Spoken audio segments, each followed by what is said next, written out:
कोल्हापूरच्या शाहू मार्केट यार्डमध्ये आज हापूस आंब्यांची पहिली आवक झाली आहे। फळांचा राजा अशी ओळख असणाऱ्या हापूस आंब्यांचा पहिला लिलाव शाहू मार्केट यार्डमध्ये आज पार पडला। पहिल्या लिलावात आंब्याला उच्चांकी दर मिळाला। 1.25 डझन आंबे असणाऱ्या पेटीला प्रशांत वळुंज यांनी 15,121 रुपयांची बोली लावली। एका हापूस आंब्याची किंमत 1,008 रुपये झाली। सिंधुदुर्ग जिल्ह्यातील वेंगुर्ला तालुक्यातील महापण इथल्या रामचंद्र ठाकूर नावाच्या शेतकऱ्याच्या बागेतील आंब्याला विक्रमी दर मिळाला। कोल्हापूर शेती उत्पन्न बाजार समितीच्या मार्केट यार्डमध्ये कोकणातील हापूस आंब्याचं आगमन झालंय। कोकणच्या हापूसला फळांचा राजा अशी ओळख आहे, त्यामुळे हापूस आंबा कधी बाजारात येतो याची आंबाप्रेमी नागरिक प्रतीक्षा करत असतात। आंबाप्रेमींची प्रतीक्षा आज पूर्ण झाली।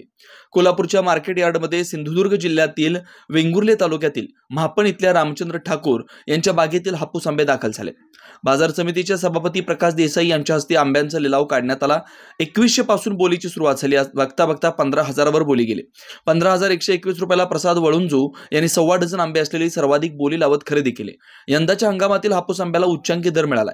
येणाऱ्या काळात आंब्याचे दर टिकून राहतील आणि कोल्हापूरच्या मार्केटमध्ये आंब्यांची आवक वाढेल असा विश्वास सभापती प्रकाश देसाई यांनी व्यक्त केला। मार्केट यार्डमधील ओम फ्रूटच्या पेढीवर आंब्याचा सौदा झाला। विक्रमी दर मिळाल्याने शेतकरी ठाकूर यांनी सुद्धा समाधान व्यक्त केलं।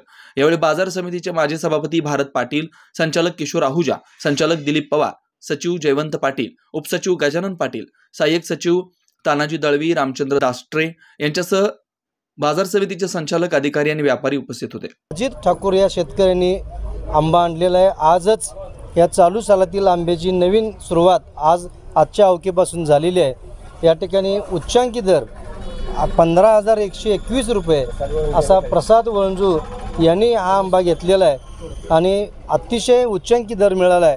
मला अपेक्षा आहे की या कोल्हापूर शेती उत्पन्न बाजार समितीमध्ये आंब्याची आवक यावेळी चांगली वाढणार आहे आणि चांगला दर देखील मिळून शेतकरी समाधानी होईल असे मला अपेक्षा आहे। धन्यवाद।